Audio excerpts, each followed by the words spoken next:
So at the end of 2021, just over a year ago, biology got voted out of Parliament. Parliament passed a law that renders birth certificates as basically meaningless and which continues a relentless push to nullify biological sex and the scientific accuracy of male and female. Let's check it out.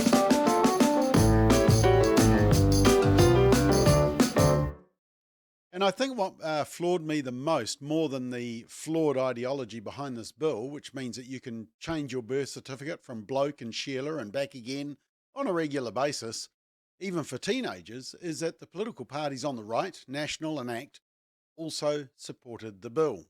Yep, we don't have a left wing government on issues like this. We seem to have a left wing parliament, which denies biological reality. It was quite stunning. And that's disturbing that our politicians have been brainwashed in such a way because this will have an impact for a generation of young people who are having to grow up in such a confused society, which so easily denies objective biological truth.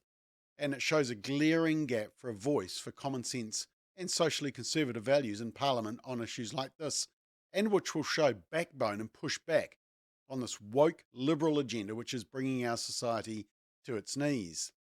And there will be unintended consequences in terms of safety and recognition for women and children, not just in sports, but in many other areas. It will cause more confusion, struggling, and brokenness for people who deserve to hear the truth and whom society should be helping to embrace the freedom of their natural biological identity. Now, you may be saying, look, it's just a birth certificate. Does it matter? Well, these issues matter because they concern our understanding of fundamental human nature, who each of us are as male and female, and the kind of adult direction and support our children deserve and require and should receive from us. Look, binary is the only gender story there is amongst humanity when it comes to gender and sex distinction. But I was fascinated to read this commentary on the left wing newsroom website entitled Maori Terms Excluded from New Gender Identity.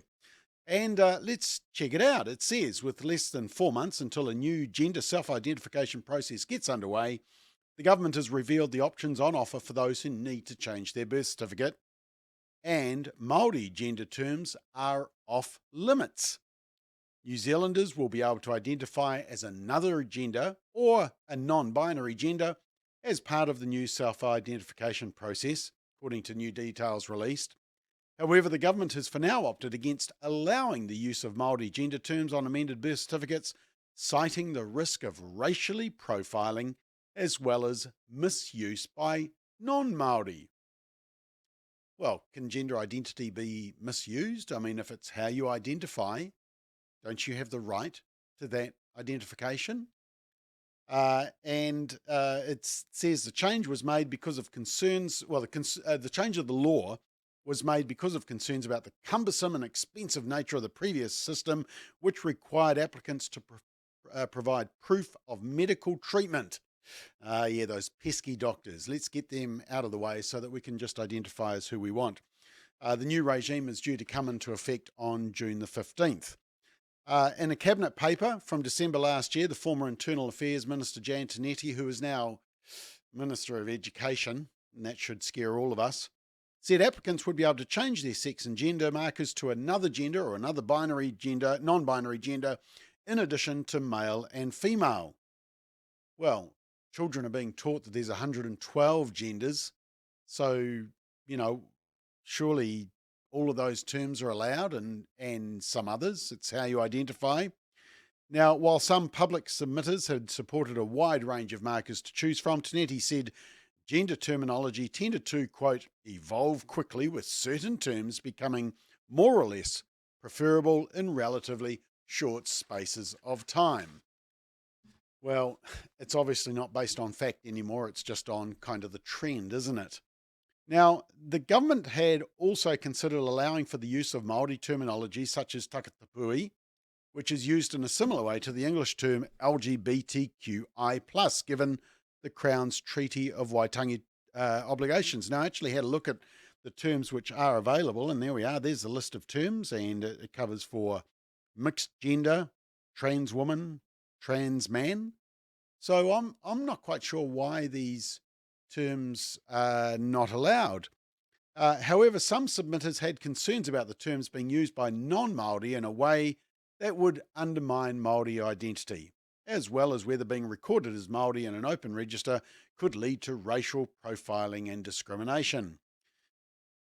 With a lack of consensus from submitters on the appropriateness of including such markers and limited engagement with takatapui, similar rationale was given for the exclusion of Pacific terms as well. Well, interestingly enough, a dedicated group of women from Speak Up for Women actually reviewed the 6,000 plus submissions on the birth certificates to understand how many were for and against the proposed changes. Of the 6,609 submissions reviewed, 73% were against the changes. Yep, almost 3 in 4, just 25% of them supported them. The article then goes on, those who would qualify, this is the concerning bit, I think, those who would qualify as third parties, and you need a third party to confirm the change in sex, change in gender for the birth certificate, such people as doctors, psychologists, nurse, or even a social worker, or, that word or is key, or anyone who has known the child for 12 months or longer. In other words, it doesn't need to be a medical professional, pesky doctors, pesky medical professionals. It can just be a mate who you've known for longer than 12 months.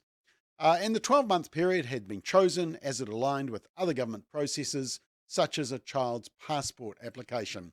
Well, there's a big difference between a passport application, which is based on fact, and a birth certificate, which is based on how you feel. Very different, isn't it? Critics of the law change have expressed concerns about potential misuse of the streamlined process to commit identity fraud, correct, given a person can amend their registered gender more than once. Yep, that is very true. Consideration was given to requiring a referee or developing an additional checking process for those changing their gender, but the government opted to do nothing, given the existing protections and low level of risk. So suddenly there's no level of risk, and yet there's so much risk that they can't allow Maori terms as they have requested. The briefing noted the risk that any fraud committed through the self-identification process could unfairly reflect on the transgender community and undermine the use of birth certificates. Undermine the use of birth certificates? Your law has already undermined the use of birth certificates.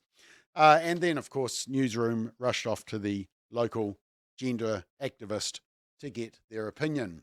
Look, in summary, there simply are not many genders which can be chosen at will, whether they're English terms or Maori terms or Pacific terms, and they can't be changed as many times as you feel appropriate, which is what is allowed under this new law voted for by Labour, ACT, National and the Greens. But of course, there are many different ways to be a healthy male or female without holding to narrow gender stereotypes. Human sexuality is a dichotomy. It's not a continuum. And despite the value of birth certificates now being brought into disrepute, it's even more important to continue to speak up for biological truth.